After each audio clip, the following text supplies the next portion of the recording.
Hi, this is Iris, and I am working on bringing Laura in here with me.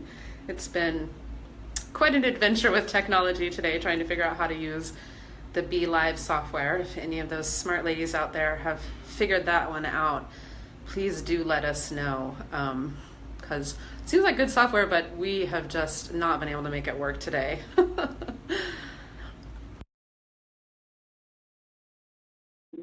We are wanting to talk to you today about really, we wanted to introduce ourselves. Hi, Hey, Laura. I made it. Can you hear me? Yes, I can hear you. Awesome. Oh my goodness. Those technical issues that we've been having. Yes. Okay. All right. Well, my name is Iris Kavanaugh, and I am one of the co-founders of the Women Who Cowork movement, I guess we'll call it. And my partner, Laura Shook. Can you go ahead and talk, Laura? Let's see how this Yeah, dual Facebook experience is. perfect. And you can hear me just fine, right? So I'm going to dive in and say, yes, we're so excited to be live on Women Who Cowork. This has been a year in the making. It was last International Co-working Day that Iris and I connected on her podcast to talk about creating space for female founders around the globe that operate their own spaces. And she and I have been in the movement for quite some time, since 2008, 2009. And we were looking for other women um,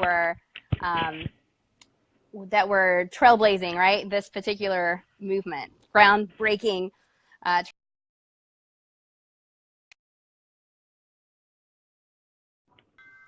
Oops, can you still hear me? Okay. Yeah. somebody, somebody was just calling me from Texas.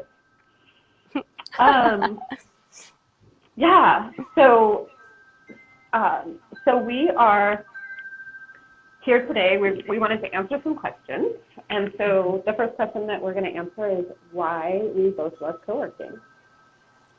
That's right. Go ahead, Laura. Okay.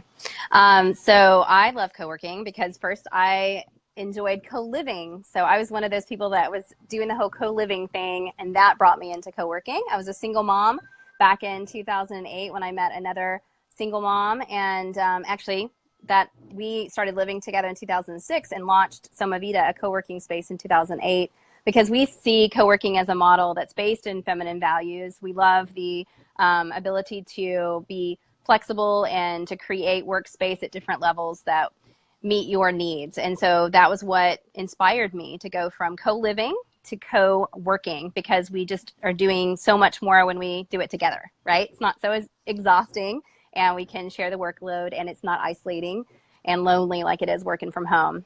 Yeah. So, Awesome. yeah. What about you, Iris? Because I could say a lot more, but I want to hear what you have to say. Yeah. Well, I first got into co-working sort of by accident, and a co-working space opened in my town, and I was responsible for the branding.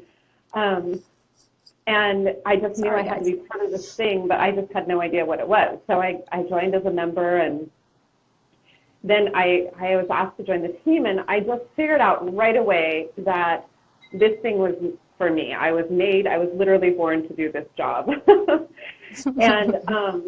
And I just love co-working because I love I like collaboration. I like to work with people. I'm much more of a team-based person than I am a solo worker. And so it fits that sort of personality trait that I have, but it also fits my ethos of community-based organizations collaborating together to create a better world. And like you, Laura, I have also co-lived. I grew up in a hippie lifestyle. My parents are hippies, and so we did a lot of co-living when I was growing up. And there was also a lot of co-ops and co-creating community events and festivals, and quite a deep community sense that I grew up in. So to me, co-working is really an extension of what the hippie movement did in the 70s with the advent of cooperatives and collective-based business models. And I think it's just also a really, really good model for creating change in the world and in the community at a grassroots level. So I love that about it too. Yes, yes, yes. I love that at its root, it is a movement. It has a social justice and social change at the root of it. So I am right. I think it's a natural extension of where we hope to see humanity go. And it's when humanity is at its best. Yeah, yeah. Okay, our next question that we want to answer is why women business owners have unique needs. I mean, what's the difference between a female business owner and a male business owner? Aren't they just owning a business? Aren't all of the tasks to be done the same? Isn't it just the same thing over and over again? Why do you unique needs? Right. I know. I like to say, my little snarky self says to that, well, seeing that it wasn't until 1975 that women were allowed to get a business loan without their husband's signature, it can be quite different. Yeah, women have a lot of different things that are stacked up against us. We also have a lot of strengths and resources. And I think one of the biggest reasons that I wanted to bring all the women together is just because I saw so many women at the helm of co-working, and I just wasn't hearing their stories. And I wanted to know, where are the ladies? Where are these women? Because I was meeting you guys in conferences. I was kind of hearing your stories kind of, here and there, but I really didn't see the media covering women, especially, now we're starting to see that in recent news in 2016, 2017. But back in 2010, there was just not a lot of talk about what women were doing in the movement. And so I really just selfishly wanted to know, where are my sisters? What are they doing? And how can we support each other? And a lot of us are doing childcare and wellness and different aspects that are a very unique configuration of co-working. And so I think I was really curious to get together and just share how our experiences were affecting us and our members and our communities. Yeah. What about you? So in my years of supporting entrepreneurs, prior to becoming an entrepreneur myself, I noticed that the skills that women needed to run their own businesses and or even as employees to negotiate fairly and appropriately with their superiors, the skills that the women needed to be able to do so, they weren't skills that necessarily came naturally to them, or they were skills that they hadn't been given through their life experience. So for instance, negotiating. I think negotiating is a tough skill to have. And I'm not somebody who's good at negotiating.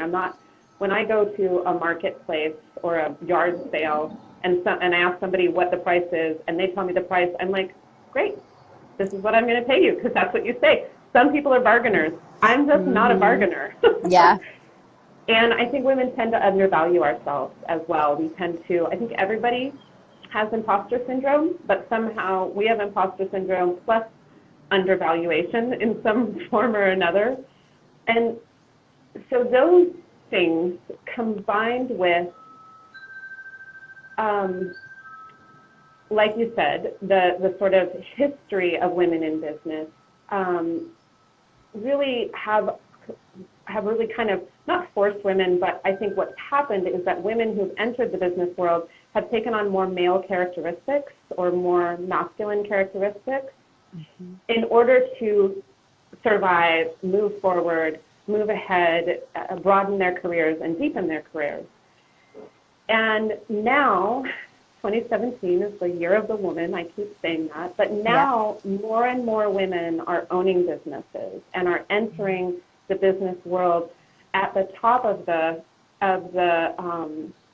company. They're the ones responsible for the company, and we tend to think holistically. We bring our whole selves when we run our own businesses. I know for me, I'm a parent. I have 2 children, and when I walk into the office or hop into my car to get started on the workday, I don't stop being a mom ever. That's like the first thing I am. And so I have to bring my whole self to the business. Also, I have a really strong passion for social justice issues. And it's just not something I'm going to leave behind. It's something I'm going to incorporate in everything I do. And I love people, and so I'm also not going to leave that behind. You know, I'm going to mentor, and I'm going to give as much for free as I possibly can. And so I think that women need to be in a place where we can coach each other, and we can help each other build the skills and develop the skills to run our businesses both profitably and effectively, and also in a way that's true to our nature as nurturers and caregivers. And not all women are nurturers and caregivers, but a lot of us have that tendency. Yeah. So well said. I love the holistic, bringing our whole selves. And that's something I'm really committed to always thinking in the way I design my co-working space, is that, is it an intersection of our work and our life, personal and professional space? Can it coexist in this space? Because if so, then I'm succeeding, you know? It's like, I don't want any member to come in the door and compartmentalize themselves in order to come to work. It's like, that's going in the wrong direction. So I love that you bring that point. Yeah, I mean, those moments we have where we're really humans together, those, I think, for me in co-working, those are the moments that, the moments that make the movement shine, the co-working movement shine, you know? Yes, yeah. So, and another thing that you like to talk about, Laura, that I really appreciate is that the co-working values are the feminine values, and it goes, you know, the opposite way too. Feminine values are exactly the values, the 5 core values that co-working adopted.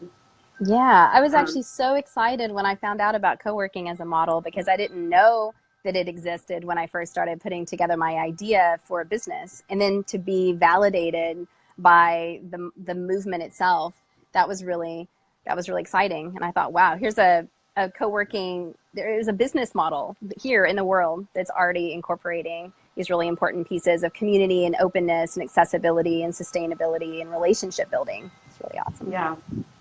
And one more thing I want to say about the unique needs of women, and this is, I think this will actually tie into the next question. So I'll just say the last question that we wanted to answer today was why we started this group.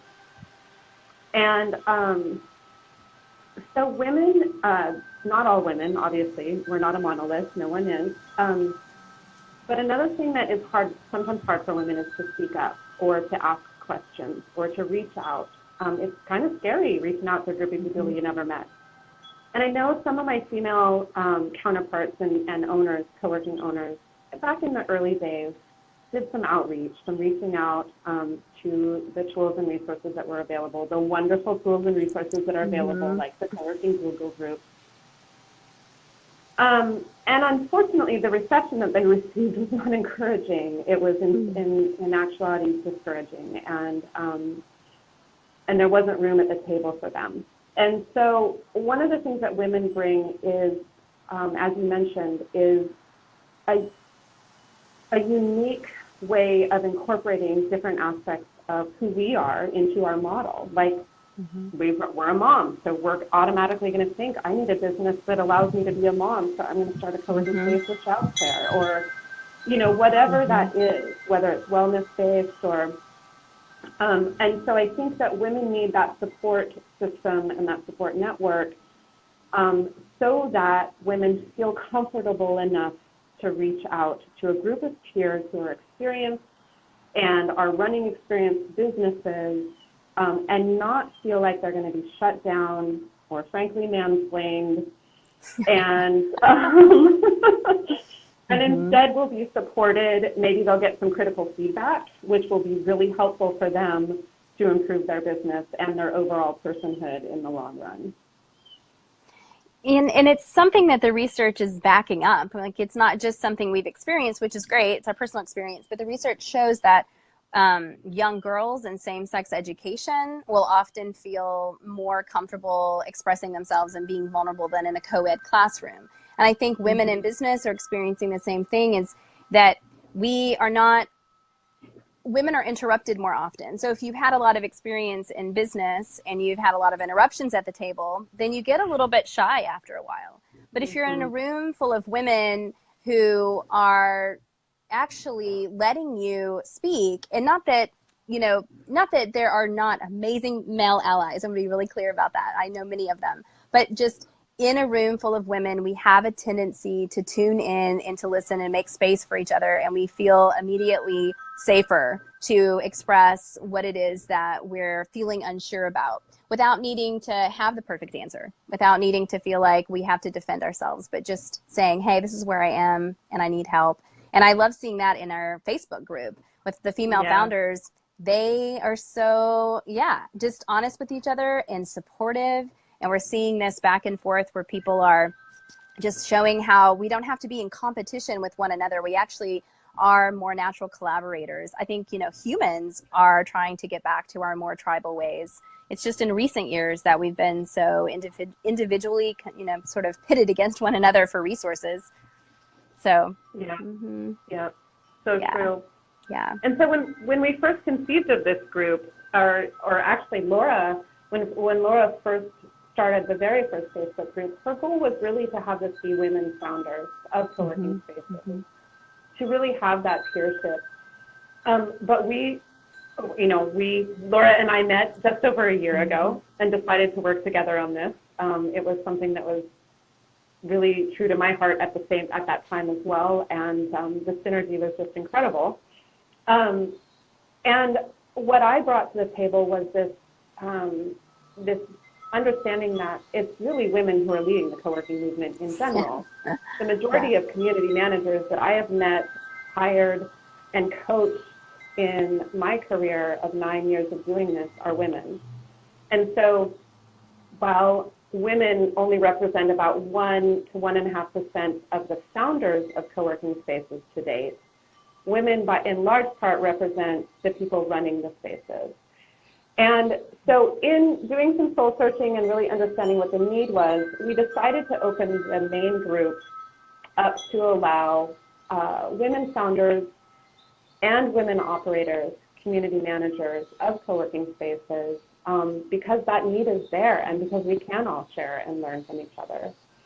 We see the group, we see some needs for everybody to have a place where they can communicate at the level that their need is. So if you're a beginner and you're just getting started in your co-working space, you have a certain set of questions. If you're a community manager or an operator but not responsible for the business itself overall, you're going to have different questions than a business owner is.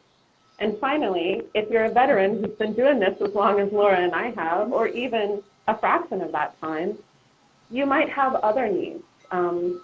Needs around scaling or franchising or creating a succession plan, and who do you hire to take over when you're ready to move on. So we see this group probably changing a little bit and growing, but our goal is always to be inclusive of anybody who identifies as female and is an owner or an operator of a co-working business. Absolutely. Well said. Yes. And I have shared this, and I'll say it again. This came from a need for me to find community. And leaders, once you organize your community, don't forget that you need community too.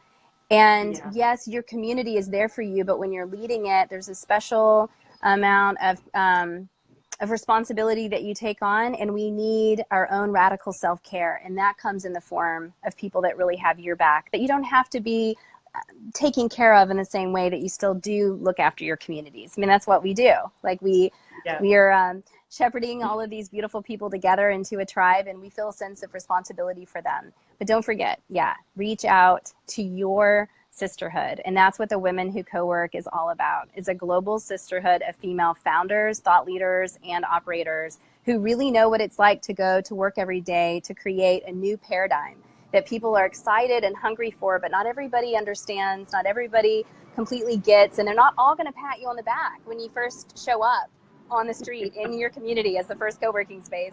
Yeah. Sorry, I have some background noise, got some airlines. Yeah, this is our less than perfect. This is our get it up there, our minimum viable product. We've been trying all day. Facebook Live. It's all about where we are. It's a Friday afternoon, so yeah. And I think the last thing that I want to say is that this group, it's hard for me to be an exclusive person. It's not in my nature. And so it's hard to say no when people want to join the Facebook group. But in order for this group to have the value that it does, we have had to say no. And so the people that we're saying no to for the group itself are co-working members.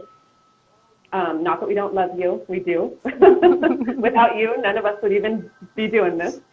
And our male allies.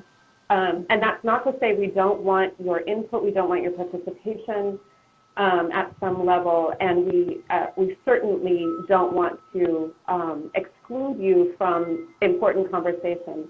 We welcome you to like us here on our Facebook page. We welcome you to visit us at womenwhocowork.com.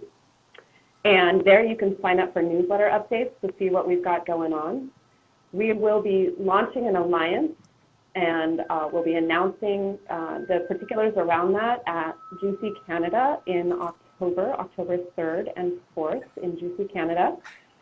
And at that point, we will welcome co-working members to join the Women Who Cowork movement and have a network of women-owned businesses across the world that you can work out of, support women-owned businesses, and connect with your fellow members. So we're really excited about that. Really excited. Yay. I can't wait to travel to check we got to go and visit everybody too. And we do have people in Morocco and Spain and London and lots of really wonderful places all over the globe. So exciting. And Bali. Bali. Planning retreats for that one. Yeah. Yeah. Well, please keep following us here. Laura and I will be posting weekly. We'll hold a Q&A session, a 15-minute just ask us anything style Q&A session on Fridays. So as soon as we get some of this technology stuff figured out, we'll be able to announce those and put the schedule up and everything. And if you have any more questions, send us an email. Please follow us on Twitter and, again, like our Facebook page here. And Instagram. We're on Instagram, too. And Instagram. So. Oh, yeah, Instagram. Okay. All right. Thanks, everybody. Have a great Friday. Happy weekend.